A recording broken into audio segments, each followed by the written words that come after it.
Sports Talk Live is on the air. It's time for episode 8. Let's go! Yo! Saddle up! Lock and load! Sports Talk Live with Josh and Dan on the Notre Dame Media Crew YouTube channel. What's up, Dan? Hey. How you doing, man? Not bad. Another long day as all the days blend together, but hey, that's just our livelihood right now. Yeah, today was kind of tiring. I don't know why. I just kind of felt like that, I guess. Isn't that how spring break 2.0 is supposed to be? Yep. That is exactly how it's supposed to be. So we did take 8 days off. I don't know. I was feeling very tired the past few days. I was kind of like, maybe you just got to take a step back and just relax. Amen to that. Yeah, honestly. Yeah. How about The Last Dance, though? Another good 2 episodes we got out of this. 5 and 6. We really got a nice inside look on the Dream Team, and then I took away most from episode 6 was the gambling issues, which I think that was mostly centered around. Yes. But another good set. But now things are going to get interesting as some stuff has been leaked out about the next couple of weeks as 8 through 10. No. Don't spoil it, man. Don't spoil it. We know already. But I most of the last. Okay, well, I'm going to say it anyway. But most of the last 4 episodes, 8, 9, and 10, are primarily going to be about the 97-98 run. And I think they said like episodes 8 and 9 are primarily going to focus on like May 98. So yeah, so next week is going to, I don't exactly know what next week's going to be, but that's what 9 and 10 are going to be. It's going to be all 97-98 stuff. So should be interesting next week to see where it goes. Thanks, man. Oh my God, you're pathetic. Man, I really want to know. I mean, they win the finals, but I won't be surprised on the details. That's for sure. One thing I really liked about the 5th episode was, they kind of like they did like a tribute to Kobe in the beginning. I thought that was really cool. Good. Yeah, episode 5 started off with the 98 All-Star game in New York at Madison Square Garden. And just to see that, and then also see MJ just win finals MVP. What was it, age 36, 37, something like that. Dang. And as they said in the documentary, it showed that even though he was that old, he could still go out there and compete. I mean, he was still beating the best of the best.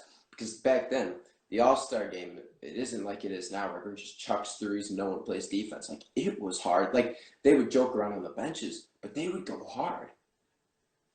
They would. I mean, they competed really hard, and they made it interesting to watch. So I thought that was, cool to finally see an All-Star game, be interesting at that point. Yeah. And, one of my favorite parts about that era of basketball in the 90s is the Dream Team. And to even just get more insight on it, and I loved how they touched on the scrimmage at, I forgot what the city they did it in. And, like, MJ told them there's a new sheriff in town, and everyone was kind of silent after that. That's always my favorite. But episode 5, it was good. I think 6 was more my favorite just because, Michael Jordan, yes, he liked to gamble. Whether we consider it an issue or not, that's the main thing. Because golf wasn't his career. It was basketball. And he never betted on basketball. He always betted on golf. Yet you can lose a lot. But he didn't just bet on golf. It was cards. It was blackjack. It could be the simplest to the biggest things. So, Dan, do you think he really had an issue overall that really took him down, or it was just something he liked to do? I don't think it was an issue. I think it was just something he liked to do. My perspective on that is if it was an issue, his performance on the court would have gone down. That's how I think it would have been, and I think it would have gotten more into his head like he would have had some mental issues and would have brought him down. But if he wasn't a good gambler and he was consistently losing money, then I think it would have become more of an issue for him, because then he'd be like, oh, woe is me, I'm going down the drain. But if he was like winning money, then like what does he got to lose at that point? Yeah. Like he can just keep doing what he's doing. But I don't necessarily think I don't know if it's said in that, but it didn't seem like he was going to the casino every day. It seemed like just something he was doing on the off days, or when he had some spare time, or like if he was in the big cities or a big event going on, then yeah, sure, he would go try and win some money to add on to his Nike endorsements and his salary he was already getting. Because hey, money's everything. Yeah, I mean, it really becomes an issue when either your life starts going down or your job starts going down, and neither one of those two happen. Like you touched on, the two main issues, if it was a serious problem, would be if he was winning, but he was betting on himself when he was playing in games and on his team and throwing games. That's one issue, and obviously the other is if he ends up going broke. Neither of those happen. Some people just love to do those things as hobbies. We talk about he would bet thousands at a time from games of cards all the way to golf. And he knew when to call it quits. I think that's the important thing. That's what separates having fun, doing something a lot, from an addiction. Is you know when to stop, you know when you've had your fun, and you move on and do it maybe another day. And a lot of people bring up, I think he went to the casino with his dad during the conference finals one night while they were in New York. Never made a big deal out of it, and he was out till like 1 a.m.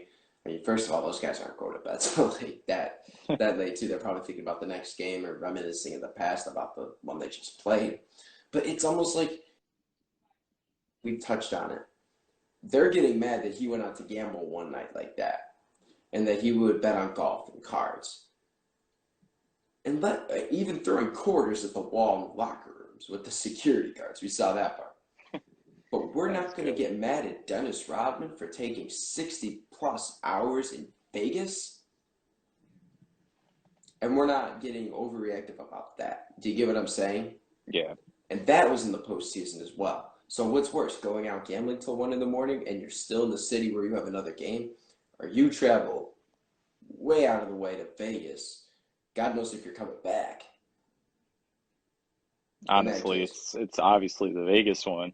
Yeah. For Rodman, but I think that the media made a much bigger deal about it with Jordan because it's Michael Jordan. He's considered he's considered the best athlete in the United States, maybe even the world at that point. I wasn't alive in the 90s, so I don't know what else was going on.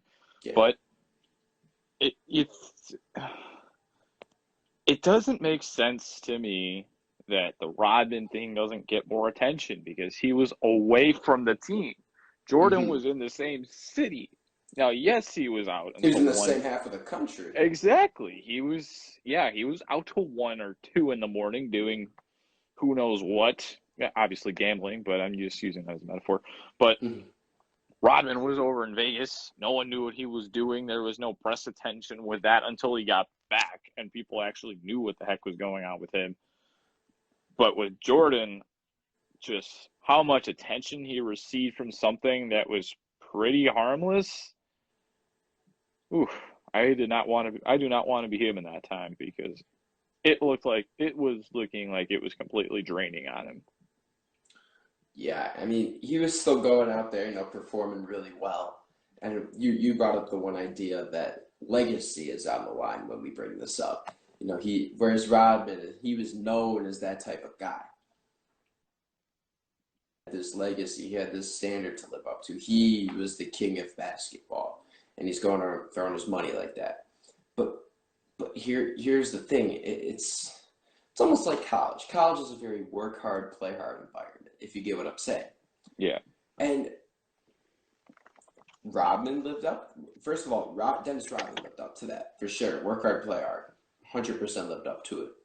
For Jordan, he played hard, or he worked hard on the court for sure, but he necessarily didn't always play hard. He wouldn't go over the top. So I mean, there's that issue of, obviously, you know, we talk about Dennis Rodman needed his time, but do bring into question why people were more mad about Jordan being out till 1 a.m. rather than Dennis Rodman being gone for 60-plus hours when he was only supposed to be gone for 48. Yeah, I think at that point, you think, but like with Jordan though, with how much he's got around him, and we brought up legacy, it takes a lot, and they brought it up in episode 6 to try and keep that image and to attempt to keep everyone happy with you. Because if you do something wrong, or people see it as you did something wrong, and they put it out there for the world to see. Now, granted, they didn't have the same things that we did today, 20 years later, where they have the social media and you're able to just send a text to a reporter and it can blow up. You didn't have that in the 90s.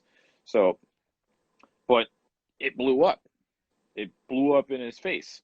Someone found out about it and the media was all over him. And that's why he hated the media, because something that was as harmless as gambling, I don't know of any pro athletes that do that today other than Pete Rose, but we know that we know that story. That's a story for another day. But I don't know of any that do it today. I don't see why it's not something you can't do. Because as long as you do it reasonably. As long as you're not betting on your own team. That's just my take on it. But I'm not 21, so don't take my word for it. It just for Jordan, he should be able to do what he wants when he wants to. Because he is. He's Jordan and he's an adult. He should be able to do what he wants to do without being torn apart in the public limelight. Like, just leave the man alone. Let him live his life. He's a human like the rest of y'all. Yeah. And he never went over the border or over excessive like Dennis Rodman. So then there's that trust. But with the Bulls back then, we've learned enough about their organization that they're crazy. And one of the lines that keeps striking me, and it's said pretty much in every episode, but in this one, I think because they touched on the 93 finals specifically, and I think, Dan, I know you know what's going to happen, but I'm going to make my educated guess that it's going to go into his first retirement, and touch on that, first of all, as well as probably. As well as the last dance. You got to have the last season in there. They're in the playoffs. But back to, the focusing on the finals, they interviewed Jerry Krause while they're in the locker room. And he's like, this is a very, very, very, very good organization with lots of good management, good GM, good president. He's running through it all. He's like, and these are great, great, great players, but these are fantastic organizations. The organizations win. He kept, reiterating that. It's like he couldn't. It's like putting the Bulls together, even though he didn't draft Jordan. He brought Robin. He brought Pippen. He brought Kukoc. He brought all those guys. He signed up Phil Jackson. He brought Ted Winters to make the triangle offense. He instilled all of that, and he won 6 titles. But somehow that just wasn't enough. He felt as if he just wasn't getting enough credit for doing all of that. It's like maybe Jordan would have been enough for him, but clearly it wasn't. Yeah, it seems like he just wanted to be considered the Lord and Savior of the Bulls, and just think that everyone under him are his little puppets doing his every wish. But everyone knows Jerry Krause was the most crazy man alive at the time, and no one know what he was actually doing. But I don't know, and we've brought it up several times when we reflected on this, that consistently he wants that credit, that he wants to be recognized by everyone as the one who put this together. Just because, Jordan and Pippen and Rodman and Kukoc and Kurtz and Paxson continue down the line, and Phil Jackson getting all this credit, and he's like, hey, look who brought all these guys in. Like, it just doesn't make any sense. Like, no, you're not on the court, man. You're not on the court. You probably couldn't even shoot from the free throw line to begin with. I know I can't. I'm just gonna say that right now. I can, yeah. So Okay, way to go. But way to go. but it's as if for Jerry Krause, I mean, Dan, you hit it on. It's just as if it is not enough for him, even though he pretty much can be considered one of the greatest GMs ever, especially up there with Jerry West. Definitely not Phil Jackson as a GM because he screwed the Knicks over. Yes. And we touched on that a few broadcasts ago, and that got I think last week. Yeah. Watch that episode on YouTube, and you can figure that out for yourself. But Jerry Krause definitely, he's up there with Jerry West for probably being one of the greatest GMs of all time. But I guess that's just not enough for him. God rest his soul. Rest in peace, Jerry. But man, the Bulls probably could have had. I think someone said they probably could have won, or Magic Johnson said it. He said if Krause didn't break the team up, 8, 9, 10 titles, maybe more, because they were so good at playing together. You guarantee if Krause doesn't break up that team, Phil Jackson stays, Michael Jordan stays, Scottie Pippen stays. Because just think, Jordan left because Jackson left, and Scottie Pippen hated Jerry Krause. But here's the thing. If Krause doesn't have the idea to get rid of Pippins, because we're supposedly talking that he's not insane and he doesn't want to break this up, they get along. So he gets a long-term contract. So they're all staying together. And then you keep, guys like Luke Longley and Ron Harper, hopefully. And now you have, first of all, you have them contending against the Houston Rockets. You kind of assume nothing changes because that was in the West for 94 and 95, because the Bulls can't really have an impact on the West until they get to the finals. So, they were the 6th-seeded Rockets. You assume, they were 6th seed, I think, when they won the first title with Hakeem Olajuwon. You assume that the Bulls probably could take them down. I'm just going to put that out there.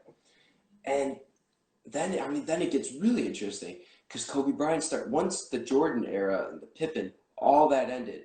So the 98-99 season, that is when Kobe really took the league over. Let's be honest here. We've talked about this order of succession. When Bird started dying down, Bird kind of owned the 70s and the beginning of the 80s. Magic took that over. And then once Magic retired because he had HIV, and Jordan completely took over the league. He defeated Magic 4-1 in the finals. First time any of those guys ever played in the finals.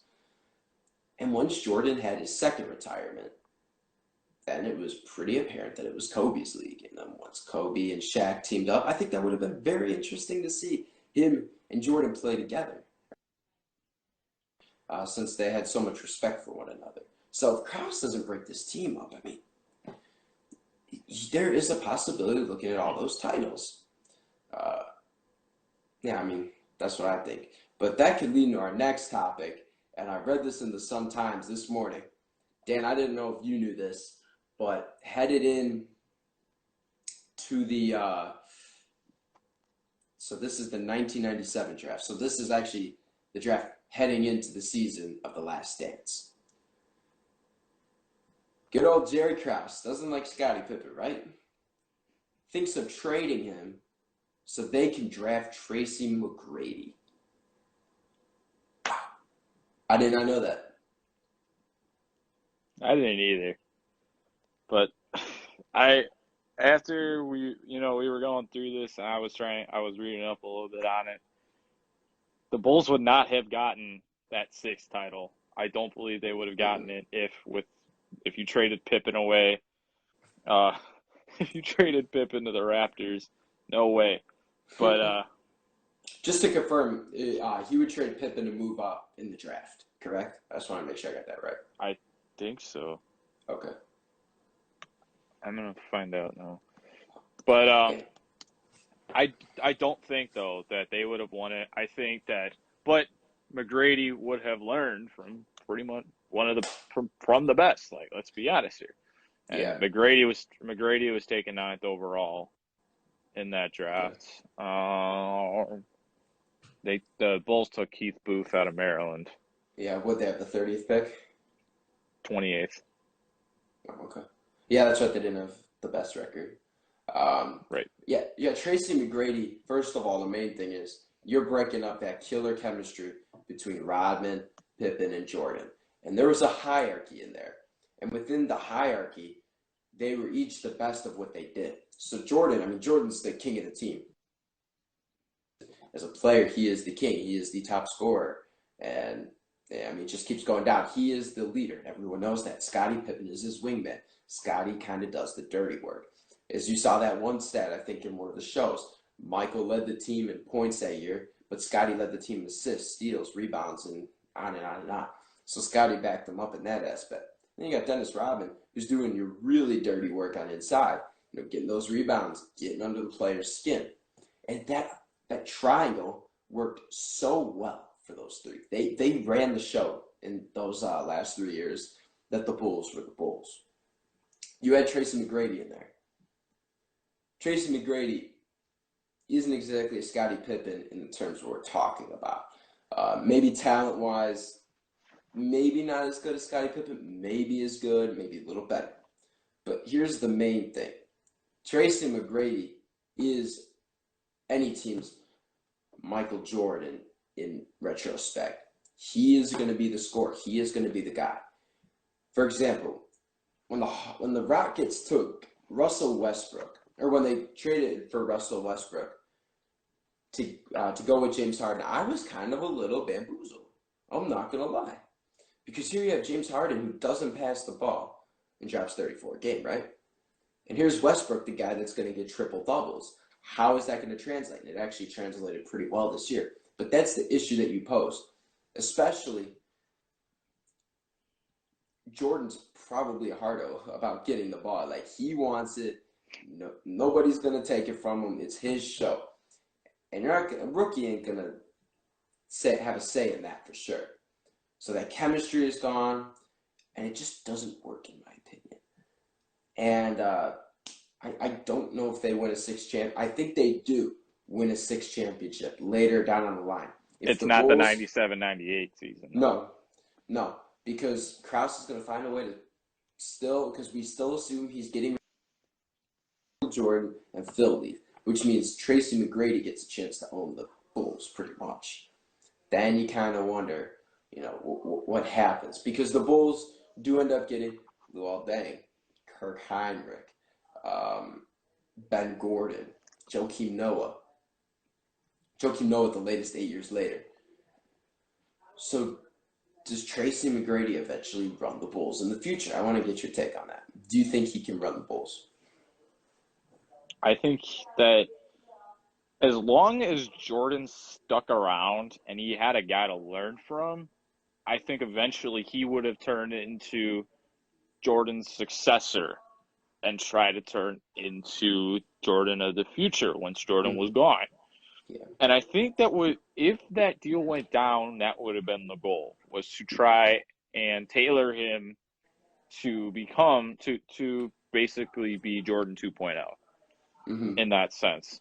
Now, yes, at 18 years old, I don't necessarily know if that's going to translate well, because we have this kid with a guy about 20 years older than him with two very different styles. Now, the styles of play that each guy got drafted out of were very different. Yeah. And he would have to adjust a lot to that new style. I think he could have done it. That first year would have had a lot of growing pains. Maybe even that second year.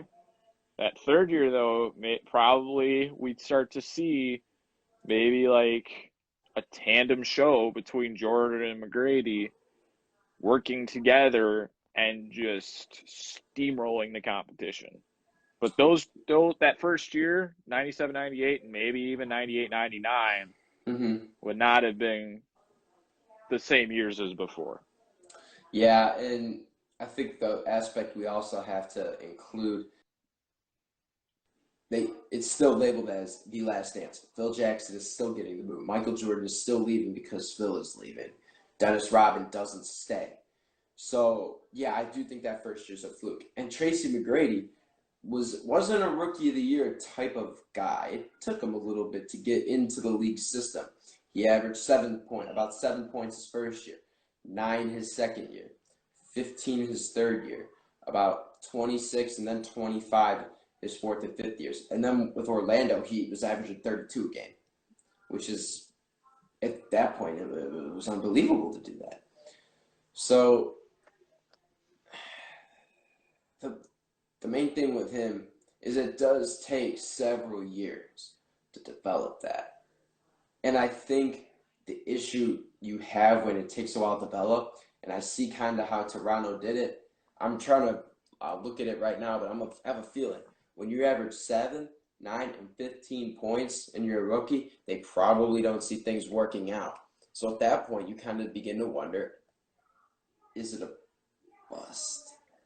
That's where you begin to wonder. So that's where I think maybe it doesn't work with the Bulls. I think they probably maybe end up trading him, possibly, if he doesn't produce at the level that they need him to. Now, McGrady was playing significant minutes with Toronto, though, towards the end. I mean, he became sixth man of the year. He and Vince Carter kind of, ran the Raptors show in the late 90s.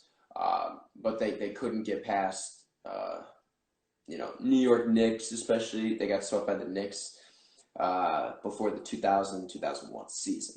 So then, he goes 6 years to the Magic. Or he pledged 4 years, but he signed a 6-year deal. And that's where he broke out. And then everybody, Dan, I don't know if you know about this. Do you know about 13 points and 33 seconds? I don't think so. Houston, when they had McGrady, I think in his first year with Houston, they were playing the Spurs at home. And let's see, I think they were down 9 with like 33 seconds left, or maybe 37.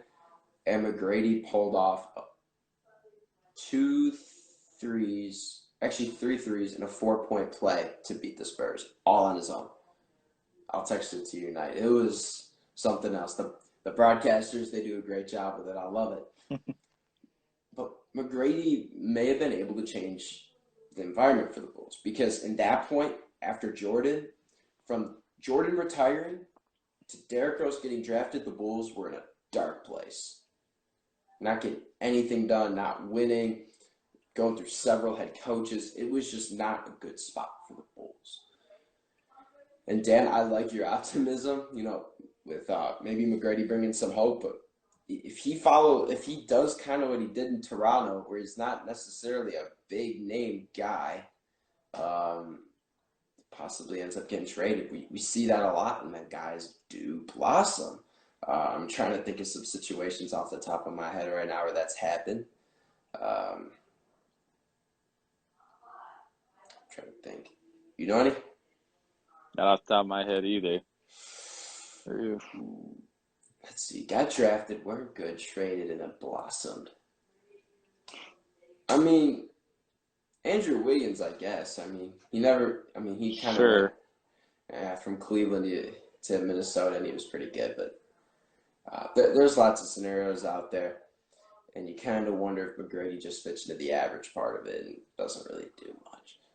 But Tracy McGrady, 100%. He and Derrick Rose, definitely, when people have the argument for NBA players, what happens if they don't get hurt, you will always hear about Tracy McGrady and Derrick Rose. If you're a Chicago fan, you know what Derrick Rose has been through, and I'm not going to, unless you want to see me teary-eyed, I'm not going to talk about that. Let's not. McGrady, not doing it.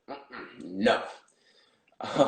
As for Tracy McGrady, though, the injuries really, it kind of started showing with Houston. The 05-06 season was his main injury season. He only played 47 games, which is it's 5 games over half the year. Back spasms, and then in January he was carried off of a stretcher due to a flare-up. He did play in the All-Star game that year, and then he had more back spasms the following year. Went to go get treatment to help speed explosiveness. And this actually kind of led to Yao Ming, getting up there. Because like we said, Tracy McGrady, he's kind of not your role player guy. He's the guy that's going to help kind of lead you. So with him out, that actually allowed Yao Ming to develop. But McGrady, he just kept having a lot of injuries. he actually went arthroscopic surgery on both his left shoulder and left knee. So he did have a knee injury, and knee injuries can wipe a basketball player out for sure. And then he also had a micro fracture surgery in Chicago, forcing him to miss the remainder of the year. And that pretty much killed it for McGrady. He was very good in his tenure with Orlando. He was spot on that first season with Houston, 13 points in 33 seconds. But after that, just could not. It's another sad story like Derrick Rose, except almost reversed. Derrick Rose started off strong, got high, dropped, and he's rising. Tracy McGrady started off bad, Rose dropped, never came back up. So two of the saddest stories definitely in NBA, Tracy McGrady and Derrick Rose. A lot of what ifs will be asked about them. But Dan, I think we had a very good NBA discussion last dance of Tracy McGrady. So I say let's I'll let you take it away.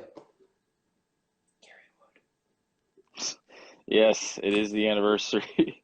22 years to the day of the Kerry Wood 20 strikeout game. I was able to watch the game earlier today. I had it pre-recorded. They aired it last year. I don't know why they did last year, but I had it pre-recorded. I still am boggled to this day at how he did that. For a rookie, his fifth start in the pros, and he was able to pull that off. Like, you just don't see that. It's unbelievable. You talk about seeing a starter do that, but just to see this guy come out here and do that? Are you kidding me? I mean, you expect guys, there's a few guys every year, you expect to be rookie of the years and put up great numbers, nothing compared to like an MVP, but good numbers nonetheless. But man, did he take everybody by surprise for sure with that. Yeah, I mean, I still have that thought that was probably one of the greatest games ever thrown. Just the way he did that, and how he started too, more or less. How he just aired it out to start the game, and we're thinking, oh man, this is going to be a tough day for Kerry against the Stros, but settles down, just starts mowing away. Yeah.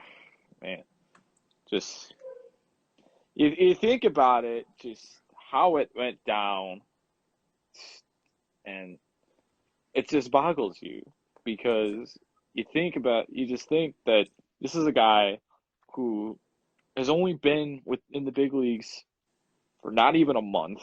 Mm-hmm. And this is a team still reeling in the death of Harry Carey. This is something that helped bring the team together. And I think this is one of the standout moments of that 98 season, cultivated by the wild card game at the end of the year. And Jim Riggleman said it himself. It was the rocket launcher for that season. That propelled them, because they knew that there was something special with this team. And I think everyone realized that on that day, that there was something special about that club, and that they had a bleeding chance that year at getting far. They couldn't defeat Atlanta, but they thought that they could.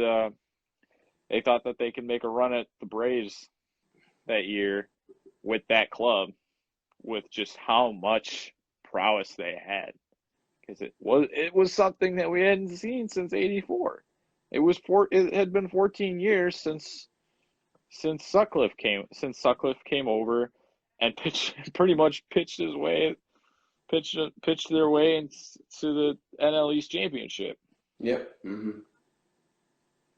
Yeah, I think, as I say with a lot of things, people say It's not about how you start, it's how you finish. But it's that start that can give you that finish that is unbelievable. I've mentioned it with a lot of sports. The Cubs, one example, Jake Gary had his no-hitter that in April against the Reds. That set the tone. I mean, what was it? They're maybe not even 3 weeks into the season. It's end of April. And Jake Gary just goes into Cincinnati, wins the game 16-0, and throws a no-hitter. I remember watching that game. It was insane. Oh my gosh. I couldn't believe it. LA no-hitter because I went to bed because it was school night. This was during my spring break. So I was remember school at that point. Yeah. I remember watching it. I'm just thinking, no way. I think he's actually going to do it. And you think about it, and isn't there a stat where it's the first time a pitcher like threw 2 no-hitters in their last like 10 regular season starts or something like that? I think something like that.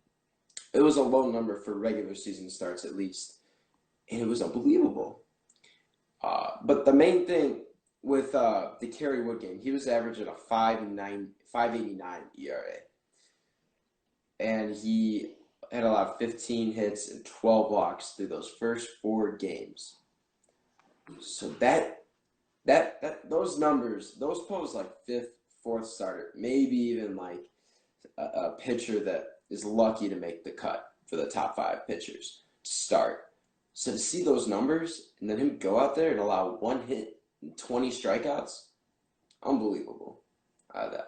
Totally credit to him. His first pitch even nailed the umpire in the face. Yeah. But it's not only that it's like you were talking about setting the tone for the season, but it set the tone for his career. Like he went on to have, I still believe he should be in the Hall of Fame with what he did. Just what he was able to do the rest of that season and throughout his tenure with the Cubs, and then going on to Cleveland and New York doing something similar, and then coming back to Chicago in a different role. Like, wow.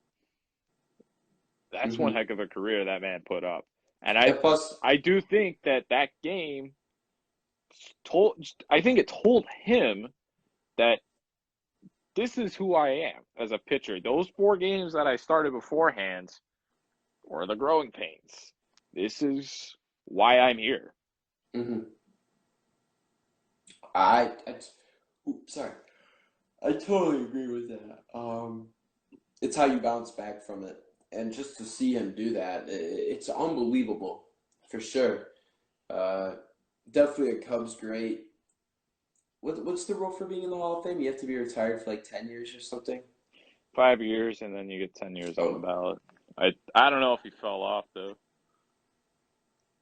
So 10, I think he retired, I think, in 2013. Yeah. So he would have been eligible in 2015. I think he fell off, though.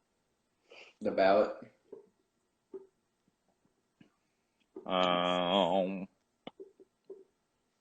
You can continue. I'm going to find out. Yeah, just unbelievable, for real, for him. Definitely a Cubs great. One of his standout games, probably besides his 1998 20 strikeout game, was the Game 7 against the Marlins. Even though the Cubs lost in the NLCS, he still hit a home run. He pitched pretty good that game. Marlins just kind of came back at the end, if I'm correct, right, Dan?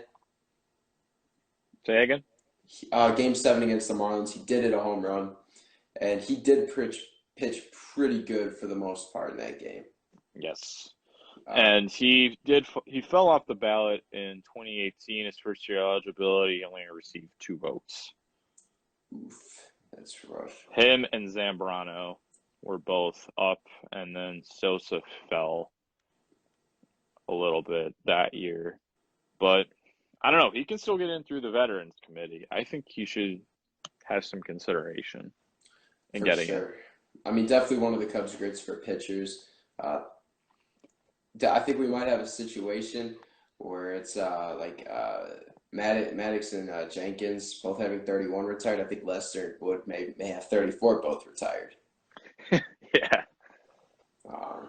Definitely a career to be remembered. Cubs great. He's great with charity. He's great with giving back to the community. Just a great guy overall, and definitely should be in there. Now, Dan, quick question. Out of all the Cubs that haven't had their numbers retired, obviously I get your point for Kerry Wood. You want his number retired, pretty much, right? Yes. Who else do you think could have their number retired when they're done playing? Ooh. Rizzo for when sure. they're done playing, yes, I think Rizzo almost definitely. Jeez. I feel like I was gonna say, if you just said like guys that haven't had their number retired and should, I was going to say Mark Grace definitely should. Okay. But I think for that you would have to wait until Brian's done with the team. But, maybe Mark Pryor. Yeah, maybe. Definitely a guy to have. I think Mark Pryor definitely.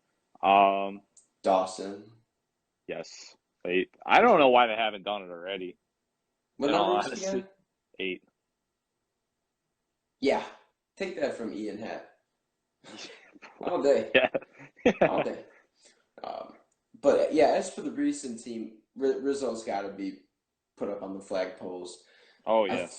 I feel that if the Cubs can win another World Series and Baez either wins regular season MVP or something during that tenure, and he does great things, there's a possible, just a tiny bit. He's someone I'm not so sure about, but if there's anyone we're thinking about tiny consideration for, I think he should be there.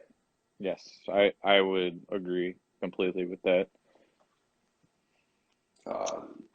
Who else? Well, let's cancel Lee people Smith. out. I don't know why Lee Smith isn't up there yet. Yeah, I think there's got to be a rule. I mean, he's in the Hall of Fame. He should have it up there already. Like they had a whole ceremony for the man. There's got to be a whole rule though for retiring numbers. Like you can only have so many retired for a team. I don't think so. The Yankees have like 20. Well, they had 20 guys that changed the impact for baseball. I'm actually gonna go count. Well, technically they have 42 retired twice. Mariano Rivera and Yes. Let's see here.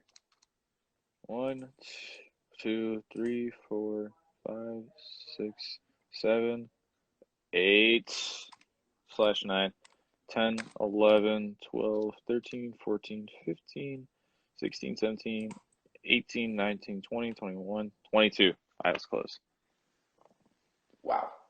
8 is shared between Bill Dickey and Yogi Berra, and no player on the Yankees will ever wear a single-digit number again except for Adam Ottavino, who currently wears 0. Why can't they wear single-digit numbers? Number 1's retired, Billy Martin. 2, okay. Derek Jeter. Gotcha. 6 is Joe Torre. 10 is Phil Rizzuto. I don't know who that is. I don't think we have to go over who number 3 is by any means. Yeah, I think we're good. Yeah. The great Bambino. Okay, wait, no, 23, because 42 shared with Mariano and Jackie. Anyways. Yeah. Back to the Cubs, though. For sure, I think, Rizzo's definitely going to get his number retired. And we say Baez is definitely, depending on what his career looks like. He's a candidate. Mark Pryor, Lee Smith, maybe I don't know, Alfonso Soriano. Yeah, maybe. He's a guy that's really in the question because he never really won with the Cubs. He was part of the famous Cubs team that was known as being the worst of the Cubs. He was part of that 100-loss team. Yes, I remember that season. That was painful. That was kind of fun. I remember counting down. I'm like, are they going to break the record? And, like, I would just, like, keep checking every day. I'm like, oh, That's not the record you want to be breaking. Well, they did, right? Is that the record, though? What, most losses? In the season? Most losses, like 116 or something like that. I think the Tigers have that. Oh, yeah, not too long ago, right? Like, a couple of years ago. Yeah. Chicago Cubs season. The record was 61-101. Oh, dear.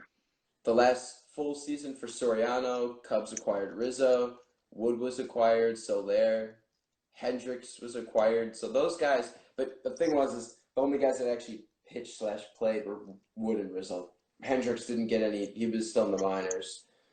Soler was way in the minors. Almora was way in the minors. So Rizzo and Wood were the real. And Baez. They suffered, man. Baez did for a year. Nah. When he was up for that little bit in 14. Yeah, the end in 14. Yeah, he still got to suffer. They weren't that bad, I don't think. They were No, they were good the second half of 2014. Yeah, they actually but they still finished last in the division. 73-89. They're still last. Still last. Oh, and I wonder who was first. No surprise. Let me guess. The team that got walked off in the NLCS that year. Oh, boo-hoo. Yep. Oh, I heard Travis Ishikawa. Dude, yep. His face I was watching that game a couple days ago. Dude, his face when he ran around the base, he's like, he takes his helmet and he just slams his arm. He's like, ah! I find that's pretty funny. Yeah. Yeah, they were a wild card team. Yep. I remember the 2 wild card World Series. That was interesting. Which ones were those? Royals and Giants. Royals had the first wild card. Yeah, I know. They had the big comeback versus the A's. Oh, I remember that. I remember watching that game. That game was spectacular. I remember, like, I made a bracket for the playoffs, and I said, Oakland's easily going to win. I see that they're up, I don't know, 8-2 or something, and I'm just thinking, oh, they got this in the bag. Then I wake up in the morning, and I read the paper, and Kansas City won. I couldn't believe it. And it wasn't even John Lester's fault. No. He pitched amazing. All right. It is break time, and then we will be back for whatever our last one was, which I can't remember. I'm kidding. I remember. Hold on. We will be talking. I remember. Yes. We remember now. So we will be back in 30 seconds. There are everyday actions to help prevent the spread of respiratory diseases. Wash your hands. Avoid close contact with people who are sick. Avoid touching your eyes, nose, and mouth. Stay home when you are sick. Cover your cough or sneeze. Clean and disinfect frequently touched objects with household cleaning spray. For more information, visit cdc.gov/COVID-19. This message brought to you by the National Association of Broadcasters and this station. Heading to our last topic, we're going to be going over I don't know necessarily ranking, but definitely discussing top, we're going to kind of rank what the quarterback wide receiver duos are going to look like next year in the NFL. So, Dan, first of all, a quarterback can make himself good and make receivers around him good, but let's be honest, wide receivers can carry a team. So in ranking them, more or less, we need to consider who the quarterback is. So definitely to start, I think a great division to talk about is the Nfc South, which I think has definitely 3 of the top 4 quarterback/wide receiver duos in the NFL. Having Tom Brady, and then you throw Chris Godwin out there, Mike Evans, and then for the Saints, it's Breeze and Thomas all day. And then for Atlanta, it's Julio Jones and Matt Ryan. So, Dan, talk about those 3 for me. I mean, what makes them, so great besides the players themselves being great? Well, I think some of it has to do with everyone just being able to run those routes. These are elite guys. Mm-hmm. Just like, let's just put this aside. Like, these are elite runners, but we're also dealing with older quarterbacks. Like, all three of those guys, Breeze, Brady, and Ryan. Matt Ryan. They're all in their, if I'm right, they're all in their 30s. So they're on the wrong side of 30. And then Teddy Bridgewater is, I want to say, like 26 or something like that. Mm-hmm. But somehow they're still in the league. I don't know how there's obviously Tom Brady is immaculate, but I don't know about the other guys. But I think some of it's about like the route running and the quarterbacks being able to recognize the routes. Now, a lot of that obviously is done in practice, but some of it is adapting to the defensive schemes that the teams that they're going against is going to be like. Now, what I'm most interested to see, particularly with the Bucs, how they adjust to the new quarterback, because, Mike Evans and Chris Godwin, they were used to receiving throws and missing throws from Jameis Winston, turning into interceptions and tackling guys. Yeah. And then Mike, I think it was Mike, I think Mike Thomas. Wait, for which? For the Saints. Michael Thomas, yeah. Mike Thomas, yes. Was obviously catching passes from two different quarterbacks in Drew Brees and Taysom Hill, and maybe we'll see Jameis Winston. I don't know what Sean Payton's going to draw up. And then over in Atlanta, more of something standard where you've had this consistent relationship between the two guys. They've been catching passes from me. Julio's been catching passes from Matt for years. And they're, I think, like 8-9 years, something like that. So they're used to each other. They know what's going on. Mm-hmm. Yeah, that definitely poses an advantage, especially what we could do is we could take it division by division if you want.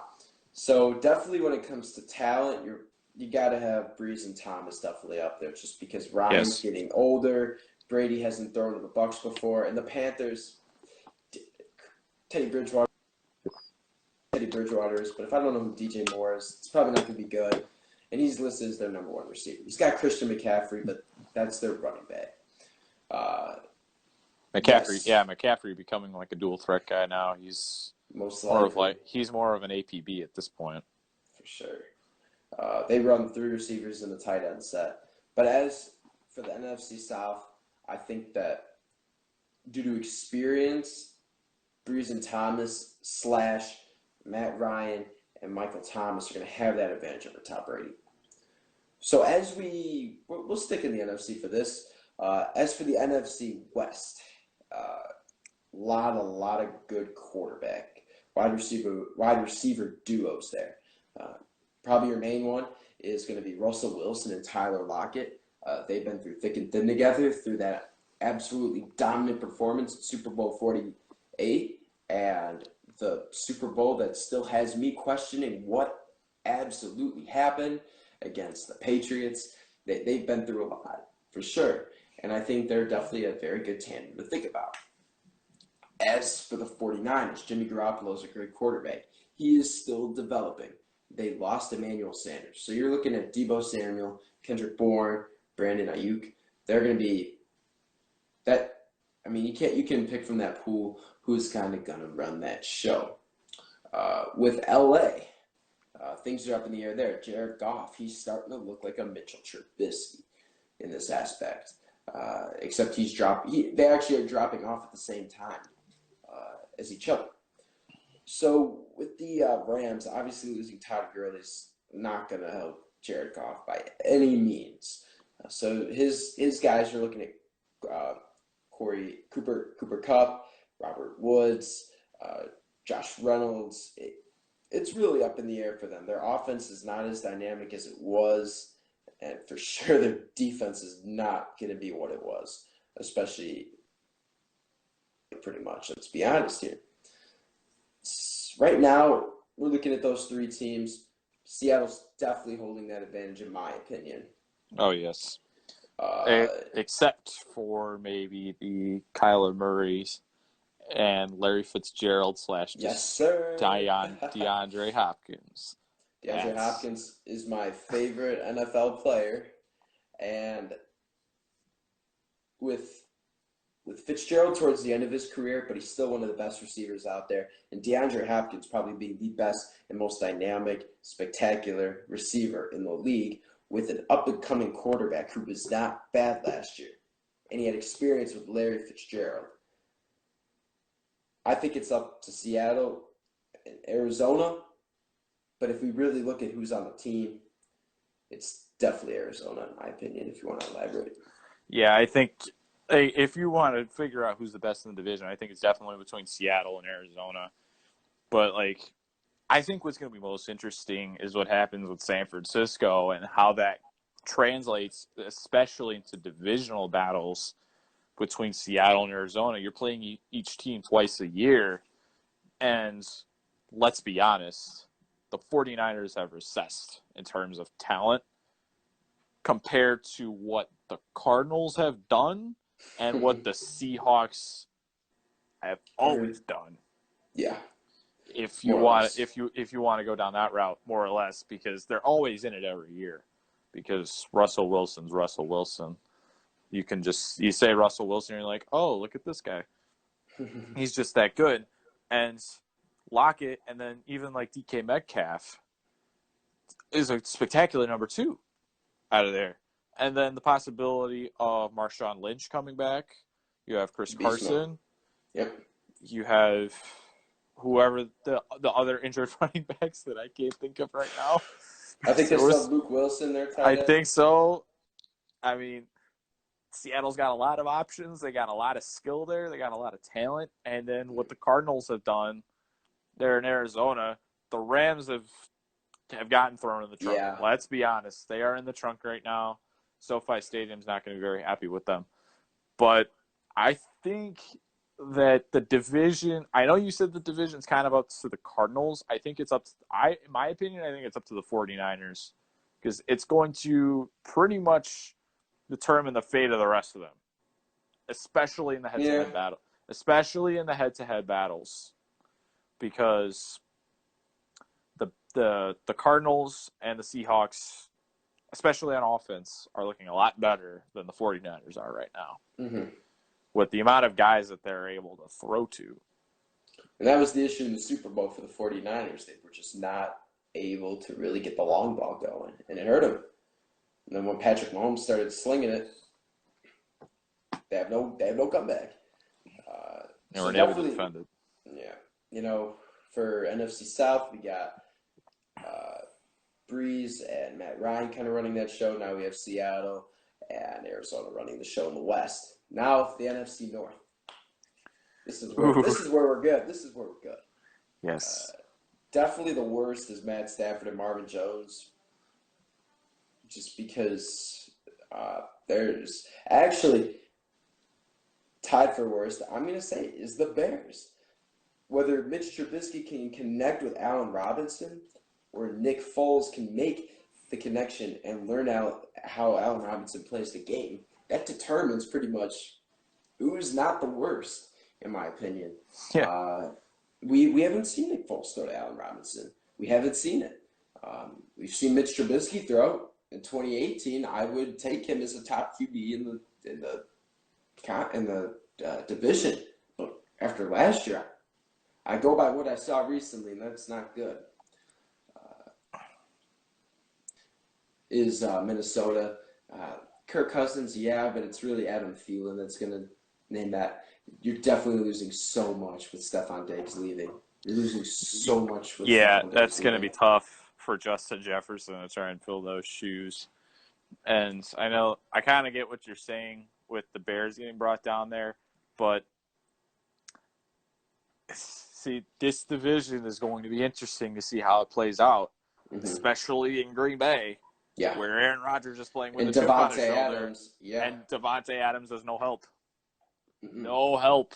That man is going to be fried at the end of the season. Devin Funchess. Devin Funchess, Valdez Scantling, however the heck you say that name. I mean, I almost think like Adam Jones. Aaron Jones is going to take on a role like Christian McCaffrey's taking on right now as an all-purpose back. Yeah, because Aaron Rodgers has no one else to throw to. No, he doesn't. We're going to have to see Aaron Rodgers pull a lot of rabbits out of the hat on this one. We have seen Aaron Rodgers have weapons up and down. When they played the Bears in the NFC title game in 2010, his weapons were Jermichael Finley, Jordy Nelson, Randall Cobb. I could go up and down about who they had.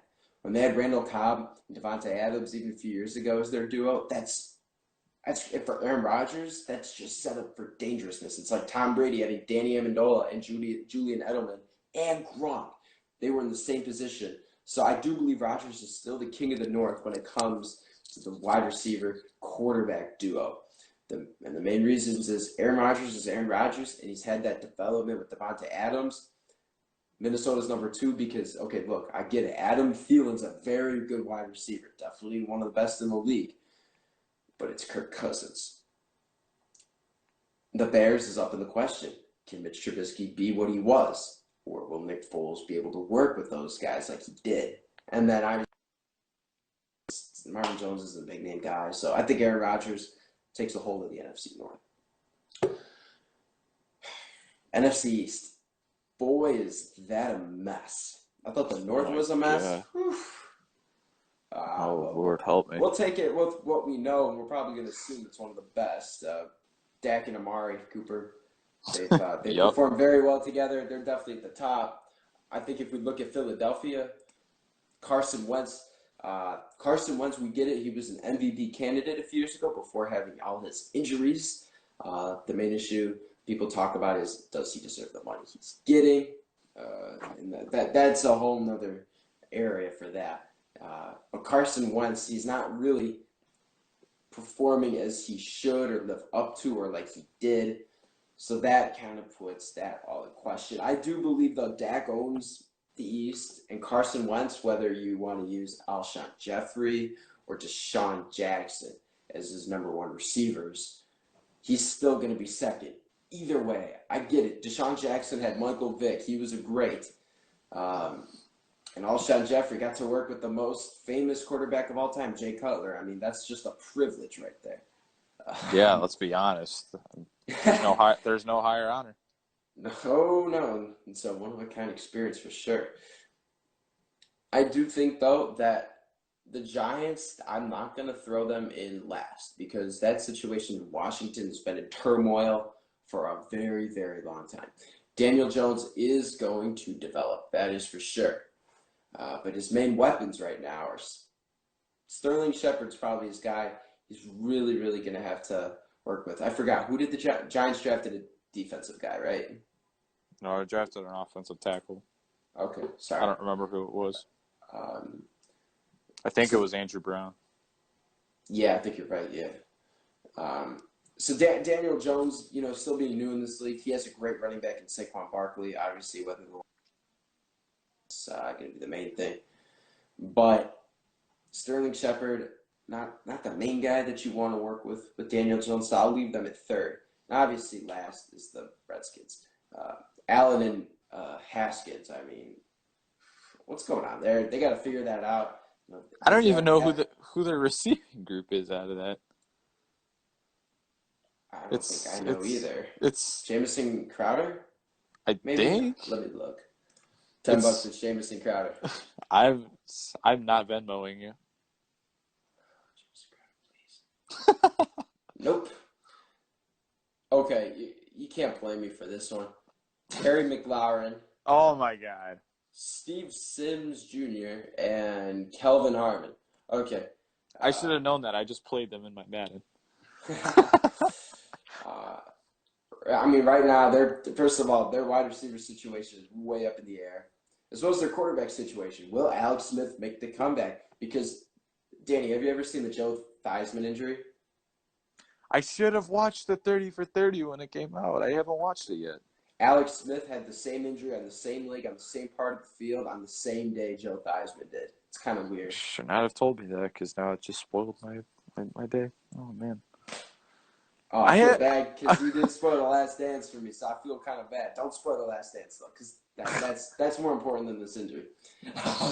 Oh, my God. So it's up in the air there. Is Alex Smith going to make that comeback? Is Kyle Allen going to be what he was for the Panthers last year for this team? Or is Dwayne Haskins finally going to tell us that his playing matches the number he was drafted at? We don't know. So I rank Redskins last, Giants, Eagles, Cowboys. Dan, you want to elaborate? Nope, I don't, because you said it perfectly. I don't need to say anything. We'll go to the AFC. Yay, the red division. Yeah. So we move in.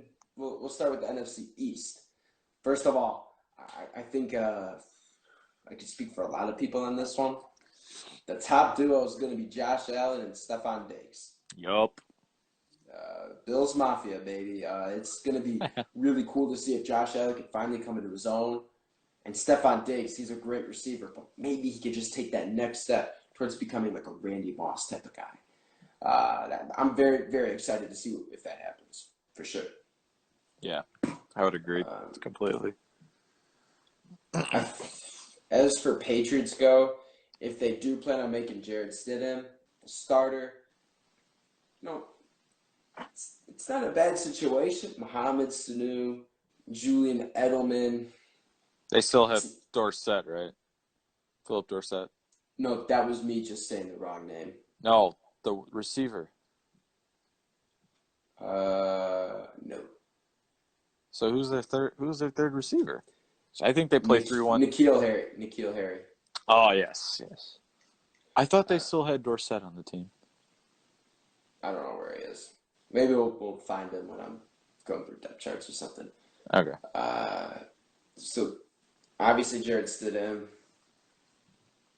little shaky for sure. We'll see. Edelman, you're taking his Super Bowl MVP take. Not that there was a lot to win MVP in that Super Bowl because it was one of the worst Super Bowls I've ever watched. Oh my God, that was atrocious. The Bears probably could have won that Super Bowl hands down. Yep. I think the Saints could have. I think the Rams could have. I think anybody could have beaten the Patriots that year. Probably the Dolphins. Oh, don't get that far. Don't get that far. You said everybody. Don't go that far, man. Oh my God. So like the Patriots, I mean, they're up there. Obviously, if Brady's there, it's a top duo. The Jets. Oh, the Jets. How you Sam hate them Darnold. so? Nothing good. New York Jets, known as the team that nothing is good, has happened since Joe Namath. Nothing ever good happens in New York. Except for the Yankees. And the Mets. And the Giants. And the Knicks back in the 70s. I'm talking more about now, but okay. Yeah. Oh, now they're in turmoil. Except for the Yankees. All the teams there are bad. That's kind of like how it is here. In a way. Sox are going to be good. Bears, it's a little... Who knows? I don't consider 8-8 bad. I consider that a decent team. The Bulls... Well, when they're projected to be 5-11. They will not be 5-11 this year. I don't think they will either. I don't believe 11-5, 10-6. I'd be happy with a 9-7 season. I mean, I'll take 12-4 like a few years ago. I mean, I'm not gonna. I'll take a 16-0. And a side of fries, please. No, I'll take a 19-0. Dan. Wow, so we're counting playoffs too. Okay. Yeah, we're gonna do this almost like the Bears did. I didn't know the playoffs counted as regular season games. No, they don't. But wait, that would make it 20-0 because if you're the bye and now there's 17 games and then you still play 3. Gotcha. Ugh, every time. 20-0. It's gonna happen. Anyways, Sam Darnold, Jamison Crowder's on the Jets. So that's... I win my $10. Nah, man, no one knows who the Redskins are. Let's be honest here. That is true. They play in the cavernous FedEx Field. And when we're done, I got a fun thing really quickly we could talk about. So that duo, not the best, and then the Dolphins, that's the worst. I'm not even gonna look. I love Tua, but man, do they not have any receivers that I know of. Let me check just to make sure that I'm right. I'm interested to see what Tua's going to do down there. Devontae Parker. I really am. Yeah, it'll be interesting for sure. Number one's going to. Woo. I think we should call it with these wide receiver quarterback duos because let's be honest here, the AFC South has nobody. Deshaun Watson lost Deandre Hopkins. Case settled there. The AFC West, Patrick Mahomes, Tyreek Hill. Case settled. Okay, Jerry Judy's on the Broncos, right? Yes. No, Okay. Henry Ruggs. Henry Ruggs. We always get those guys confused. Judy. Wait a second. No, wait. Ruggs went to the Raiders.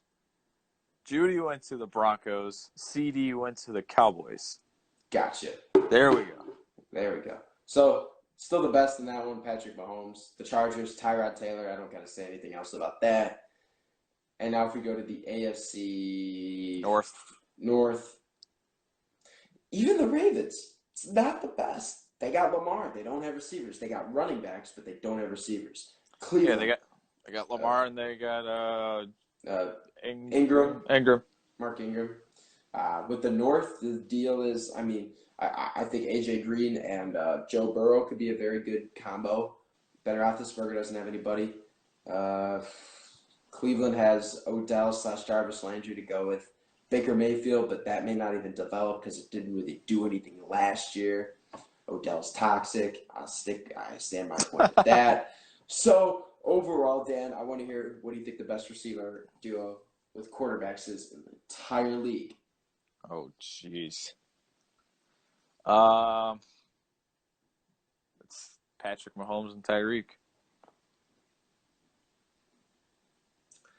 That's my pick. I told you who my favorite receiver was, and I think he will help this young man become a very, very good quarterback, a Super Bowl caliber one, a franchise caliber one, and a Hall of Fame.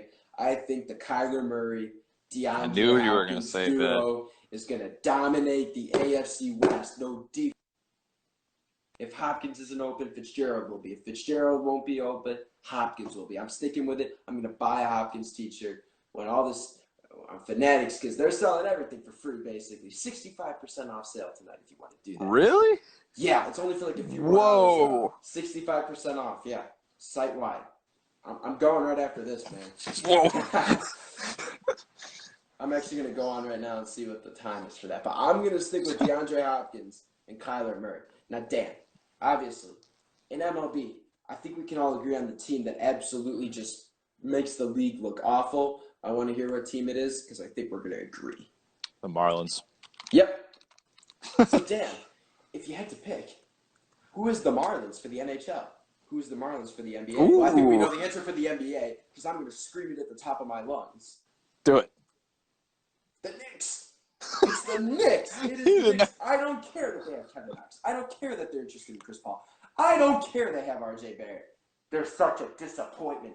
They're in New York. If they were in Miami, I'd be okay with it. No. You have 2.5 hours left on your sale, by the way. Thank you. No. The Knicks are in turmoil. They let the best coach of all time get his reputation ruined because that organization can't win no matter who is on that team. They think bringing Chris Paul in is going to change the environment. I beg to differ. Oh, man. So we agree, Marlins and Knicks. Who's your team like that for the NFL? For the Dolphins. Not the Dolphins. The Marlins of the NFL. Ooh. The Marlins / Knicks of the NFL. Who do you got? Redskins. Who absolutely makes the league? The Redskins. The Redskins. I'll take you up on that one for sure. With Miami drafting Tua, because the quarterback really could change the dynamic of a team. I'm not going to say then the Jets. I'm going to leave it between the Jets and the Redskins because those guys can't figure it out. The Redskins drafted RG3. And he is the Derrick Rose of football. I'm telling you that. No, even worse because he's not even putting up MVP. That is true. The dude flat out quit. Rose came back. So, that is an offense to Derrick Rose to call RG3 the Derrick Rose of football. I am sorry for that. Maybe he's more like a Tracy McGrady. I don't know. I could be wrong.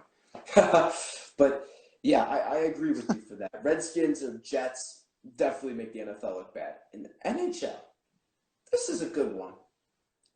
What team absolutely just makes the NHL look?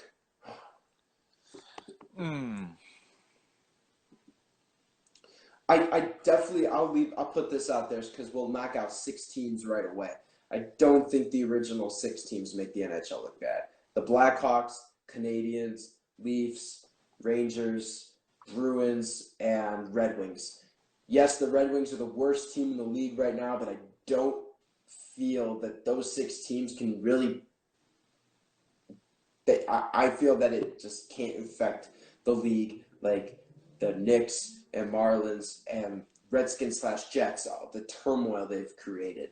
So, Dan, who do you think? Because I'm kind of interested in this one. This is a good question. Why don't you give your take first? I'll let you do yours. I'm going to run down the Western Conference first. St. Louis won the Stanley Cup last year. I can't talk any bad stuff about them. Colorado's in the race every year. Dallas is always in a playoff mix. Vegas, they just came out of nowhere. Edmonton, Wayne Gretzky, that whole deal, they've gotten better, especially with drafting Connor McDavid. Can't really get on their case. Calgary's usually a playoff team. Winnipeg, since coming back from Atlanta, not a bad team. To the finals a few years ago, especially when, we talked about, they were out of all 16, I think it's 16. Yes, 16 NHL teams. They were one of 4 wildcard teams. They were the worst of the wild cards, and they took down the best in the league in the Chicago Blackhawks. And they actually went on to lose in 6 to the Pittsburgh Penguins. So I don't know if you could consider Nashville. Vancouver, not bad. The Sedin brothers, Ryan Kessler, really brought a winning environment to them. I think I got my pick. I think Anaheim, I got mine too. I'll give my Western Conference picks. The Blackhawks, can't say anything about that. Sharks made a good run a few years ago. Kings were kind of owned half of the first half of the decade for sure. They shouldn't have won that second cup. I think all Blackhawks fans can agree on that. And Ducks are in the race every year. Dan, when you're from a state in the north, and you're from Canada, you shouldn't be bad at hockey, right? Hockey is born in your blood there, right? Yes. How can the Minnesota Wild, a team from Minnesota, and we're not talking southern Minnesota, I'm talking northern Minnesota, I'm talking St. Paul. I think it's northern Minnesota. Is it? Or is it south? I think it's south. Oh. Anyways, you're in Minnesota. You're in the northern Midwest. How can a team absolutely just not put a hockey team together? Who wouldn't want to play in Minnesota and bring cup to basically where hockey was born? I don't get it. Personally, the Minnesota Wild, they can't get past the second round. If the Blackhawks are there, they sure as hell ain't getting past the Blackhawks for sure. I don't care how bad the Blackhawks are. Minnesota just can't beat them. And then Arizona. You're right. Who puts a hockey team in Arizona? I've seen stuff. Honestly. Who does that? Who puts a hockey team in Arizona? That ice is so bad that some players have said that is the worst place to play hockey. Like, who does that? Players, that just doesn't make any sense. They almost made Marian Hossa die from that check in 2012. He had a back injury. How can you put a hockey team in Arizona? I just don't get it personally. I don't. I can see Florida. Things happen in Florida. Texas. Everything happens in Texas. It's big. That's Arizona, true. It's like putting a hockey team in New Mexico. That just doesn't happen. That they don't. I think it should be relocated. Personally, I am easy, kid. Ooh, maybe move them to Indianapolis or something. Give Indianapolis a team. Make an expansion team. They're putting one in Seattle. Seattle, yeah. Or how about this? Take Arizona and just ship the franchise there. Just do that. Don't make the expansion team. Because then the Central is going to be the only one with 7 teams. Everyone else is going to have 8. Oh, you got to do something to try and even it out at least. I mean, it's 31 right now. So, Dan, I want to hear who you got. I'm honestly going to stick with Arizona. And you kind of stole mine, so I'm going to go with Ottawa. Okay, that's fair. I've heard lots of complaints about them. You want to touch on that? I've heard lots of complaints about Ottawa. Nobody likes the Senators. That's true. Who puts the Senators in Ottawa? If you're going to have a team called the Senators, have them in the United States where there's an actual Senate. I don't know what the government's like. At least have them near D.C. I get you have the Capitals there. I mean, you're going to name the capital after the capital city. But the Senators? Come on, man. That's I just get horrible. that. I just don't. They messed up. And what kind, like, you name the Senators after, like, a team that's got, what is it? It looks like a war soldier. Like, what are you doing? Like the Roman Empire. Come on. Yeah. Like, give me a break. Like, oh my goodness. Hockey's got, I think there's a rule that the teams can't be in cities, or they can't, there's like a rule that they can't be like a certain amount of miles. They have to be a certain. Milwaukee doesn't have a hockey team. Because where are you going to have a hockey team? Chicago or Milwaukee? Chicago. I'm going to look up that rule really quickly. I had never heard of that one before. Mm-hmm. How about it? Yeah. You have a loud keyboard. I'm typing hard because I'm taking my anger out because the Arizona Coyotes. Oh my. Instead of the Jets? Yeah, because I had Joe Namath. You can't get Joe Namath. Yeah, okay. Yeah, all right. Okay, I'm going to see if I can find this. I'm looking at this Fanatics stuff. Whoa. It only applies to, like, a little bit. Dude, I accidentally went into the whole NHL rule book. Oh, good job. Okay. Let's see.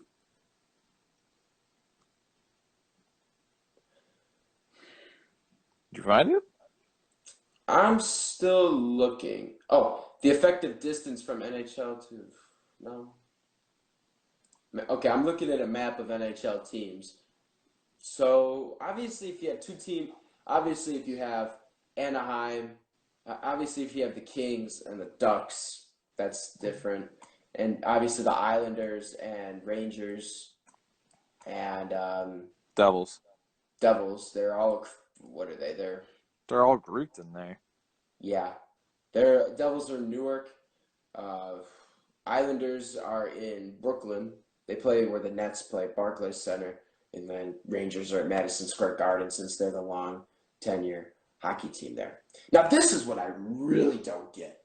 I was watching highlights from the Stadium Series. I don't know if it was Winter Classic or Stadium Series. Okay, Dan, what's closer to Brooklyn? Or what's closer to Brooklyn or Manhattan, where Madison Square Garden is? Stadium. What's closer, Manhattan or Brooklyn? Mm. What? It's Manhattan. I know. I was trying to act stupid. I want to know why. When the Rangers played the Islanders in a Stadium Series at the Bronx, which is closer to Manhattan, why were the Islanders the home team? There were more fans that were Rangers fans there than Islanders fans. Doesn't it make sense? If you're playing at Citi Field, obviously the Islanders are going to be a home team, but why are they the home team at the Bronx? I don't get that. Yeah, the NHL is a little messed up right now. Yeah, if you look at this is a map of the NHL. It's all over the place. Oh, man. Hold on, wait. Okay. I guess that's why the Blackhawks are in the Western Conference. Yeah, I've never figured that out either. So you got LA and Anaheim that are kind of bunched together right there. And then Devils and all them, they're over there. Everyone else, I mean, is pretty distance apart. Yeah. With Buffalo and Toronto gets a little clustered. But other than that, everyone's really far apart. Just get Arizona out of there. Oh, God. Arizona. I gotta say though, I don't hate them as much as the Knicks. Like, if you go on First Take, I thought you hated the Jets. I hate them too. But if you go on YouTube and look up Stephen A. Smith rants on the Knicks or on the Cowboys, it is so funny. I think I'm gonna do that now. I'm gonna send you Tracy McGrady, 13 points in 33 seconds. All right. And I want you to. Yeah. We gotta it is. call it. I'm sending it to you. Good. Yeah, all I have to put is Tracy M, and it goes Tracy McGrady, 13 points in 35 seconds. Okay. Nice. All right. Wow. That what a was great show, man. That was a great show. Yeah. That was good. So, I don't know what we're doing our next one, but our next. I got one idea for the next one is that we could do the NFL schedule comes out tomorrow, and I know when we mentioned who the Bears are playing. Now we can figure out who's on the road and who's home because that always changes the dynamic of everything. Just sent it to you. I see. Well, that'll definitely be a topic for sure. I say we could try Friday. I think Friday would be good. Yeah, tomorrow or Friday, we'll figure it out. Mm-hmm. But yeah, that's probably gonna do it. Yeah, it's a nice episode. Sorry we didn't have that many viewers. I was watching. It was that was dry show today, folks. We're disappointed. That's okay. Yeah, good show. The lies are not too good. Stay Just safe. Fills up our resume. Yes. Fills up our resume. Stay safe. Practice social distancing. Listen to doctors. Only listen to people that listen to doctors. But only really listen to us because we know what we're doing when we're talking about sports. So only listen to us and doctors. That's our catch. Yes. Oh man. Hi, Dan the man. I'll see you later. Right. Have a good one. See you, buddy. Bye-bye. Oh, you tripping. I'm out of here anyway. Peace out.